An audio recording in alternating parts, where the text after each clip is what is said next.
প্রতিটি মুমিন হৃদয়ে এক স্বপ্ন বয়ে বেড়ায়। সেই স্বপ্নের নাম জান্নাত। এটা কোনো কল্পকাহিনী নয়, বরং আল্লাহ তাআলার পক্ষ থেকে প্রতিশ্রুত সেই বাস্তব পুরস্কার যা তিনি বান্দাদের জন্য প্রস্তুত রেখেছেন। আজ আমরা জানব জান্নাতের বিস্ময়কর রূপ, যা আপনার হৃদয় ছুঁয়ে যাবে আর অন্তর জাগিয়ে তুলবে আমলের প্রেরণায়। আল্লাহ তাআলা বলেন, তাদের জন্য রয়েছে জান্নাতের সেই বাগানগুলো যেগুলো নিচ দিয়ে নদী প্রবাহিত হয়, সেখানে তারা চিরকাল থাকবে। এটাই বড় সাফল্য। জান্নাতবাসীরা চিরতরুণ থাকবে, তাদের চেহারায় কোনো পরিবর্তন আসবে না। তারা পরস্পরকে ভালোবাসবে, কোনো হিংসা বা বিদ্বেষ থাকবে না। জান্নাত এমন এক স্থান যেখানে নেই মৃত্যু, নেই ক্লান্তি, নেই দুঃখ কষ্ট, নেই হিংসা বিদ্বেষ বা ভয়। জান্নাতবাসীরা চিরতরুণ থাকবে, তাদের চেহারায় কোনো পরিবর্তন আসবে না। এটা শান্তির এক অনন্ত রাজ্য যেখানে মুমিনরা চিরকাল বাস করবে আনন্দে ও নিরাপত্তায়। রাসূলুল্লাহ সাল্লাল্লাহু আলাইহি ওয়াসাল্লাম বলেছেন, আমি আমার নেককার বান্দাদের জন্য এমন সব নিয়ামত প্রস্তুত করে রেখেছি যা কোনো চোখ দেখেনি, কোনো কান শুনেনি এবং কোনো মানুষের হৃদয় তা কল্পনাও করতে পারেনি। ইবনে কাসির রহমতুল্লাহ আলাইহি বলেন, জান্নাতের নিম্নস্তরের ব্যক্তিও দুনিয়ার সব রাজা মহারাজার চেয়েও উত্তম জীবন পাবে। জান্নাতের বৃক্ষ এক বিশাল আকৃতির, যার ছায়া একজন আরোহী 100 বছর চলতে পারে। জান্নাতের প্রতিটি গাছই স্বর্ণ ও রৌপ্যের ডালপালা বিশিষ্ট এবং তাদের ফল সহজেই পাওয়া যায়। ফলগুলো এমন সুগন্ধি ও সুস্বাদু যে দুনিয়ার কোনো ফল তার ধারে কাছে নেই। জান্নাতের গাছ কখনো শুকাবে না বা ফল ফুরাবে না। জান্নাতবাসী ইচ্ছা করলেই গাছগুলো তাদের কাছে ফল নত করে দেবে। কুরআন ও হাদিসে জান্নাতের 4টি প্রধান নদীর উল্লেখ পাওয়া যায়। পানির নদী, স্বচ্ছ ও তৃষ্ণা নিবারণকারী।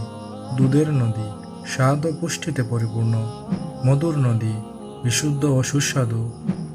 শরাবের নদী, মাদকতাহীন সুস্বাদু পানীয়। কাউসার নদী, এটি নবী মুহাম্মদ সাল্লাল্লাহু আলাইহি ওয়াসাল্লামকে প্রদত্ত বিশেষ নদী। হাদিসে বর্ণিত হয়েছে, এটি একটি নদী যা আমার রব আমাকে দিয়েছেন জান্নাতে। এর পানি দুধের চেয়ে সাদা, মধুর চেয়ে মিষ্টি।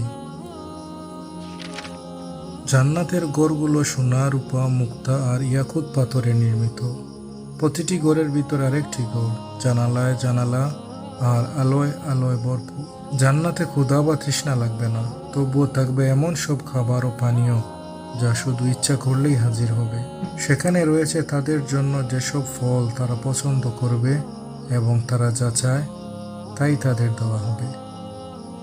জান্নাতবাসীদের খাবারের মধ্যে থাকবে পাখির গোশত, যা তাদের ইচ্ছা মতো রাঁধা হবে। ফলমূল যা গাছে ঝুলবে, চাইলেই নিচে চলে আসবে। প্রতিটি খাবার একে অপরের চেয়ে আলাদা স্বাদের নতুন, এবং তারা পান করবে তাসনিম থেকে, জান্নাতের সবচেয়ে উঁচু ঝর্ণা।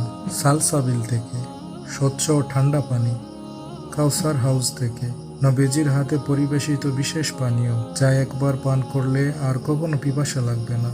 জান্নাতবাসীরা এমন পোশাক পরবে যা সূক্ষ্ম রেশমের তৈরি হবে, রঙিন, নরম ও কখনো পুরনো হবে না। তাদের পরানো হবে সবুজ রঙের সূক্ষ্ম রেশমি পোশাক এবং সোনার কঙ্কন। তাদের রূপ হবে অসাধারণ, প্রত্যেকেই হবে নবযুবক, চিরযৌবনা। তাদের মাথায় থাকবে রাজমুকুট, হাতে থাকবে স্বর্ণালঙ্কার। তাদের মুখমণ্ডল হবে যেন চাঁদের মতো ঝলমলে, এবং তারা জান্নাতে প্রতিদিন আরো সুন্দর হয়ে উঠবে। আল্লাহ বলেন, তারাও তাদের স্ত্রীগণ থাকবে ছায়ার নিচে, আরামদায়ক আসনে হেলান দিয়ে। স্বামী স্ত্রী একসাথে জান্নাতে থাকবে যদি উভয়ই মুত্তাকি হয়। সেখানে থাকবে হুর, জান্নাতি নারী, পবিত্র, দয়ালু, অনিন্দ সুন্দর। জান্নাতে থাকবে না কোনো কষ্টের ইবাদত, কিন্তু থাকবে আল্লাহর দর্শন, তার সান্নিধ্য। সেদিন কিছু মুখ থাকবে উজ্জ্বল, তারা তাদের প্রতিপালকের দিকে তাকিয়ে থাকবে। এটাই জান্নাতের সবচেয়ে বড় পুরস্কার, আল্লাহর দিদার। জান্নাতবাসীরা আল্লাহকে বলবে, হে আল্লাহ, আপনি আমাদের জান্নাতে দিলেন, সবকিছু দিলেন, আর কি বাকি? তখন আল্লাহ নিজ হাতে পর্দা উঠাবেন, তারা তাকে দেখবে। সে মুহূর্ত হবে তাদের জীবনের সর্বশ্রেষ্ঠ আনন্দ। জান্নাত এমন এক স্থান যেখানে ঢোকার পর আল্লাহ ঘোষণা করবেন, আজ থেকে আর কোনো ভয় নেই, আর কোনো দুঃখ নেই। সকল কষ্ট, ব্যথা, কান্না সব পেছনে থাকবে। তোমরা জান্নাতে প্রবেশ করো, তোমরা এবং তোমাদের স্ত্রীগণ আনন্দিত হয়ে। জান্নাত আমাদের জন্য প্রস্তুত। আমরা প্রস্তুত তো? আল্লাহ জান্নাত প্রস্তুত রেখেছেন তাদের জন্য যারা সালাত কায়েম করে, যারা ধৈর্য ধারণ করে, যারা জাকাত দেয়, পবিত্র থাকে, যারা গুনাহ থেকে বাঁচে। রাসূলুল্লাহ সাল্লাল্লাহু আলাইহি ওয়াসাল্লাম বলেন, হে মানুষ, সালাম প্রচার করো, অন্যকে খাদ্য দান করো, আত্মীয়তার সম্পর্ক রক্ষা করো এবং যখন মানুষ ঘুমিয়ে থাকে তখন রাতে সালাত আদায় করো, তবে তোমরা জান্নাতে প্রবেশ করবে শান্তিতে।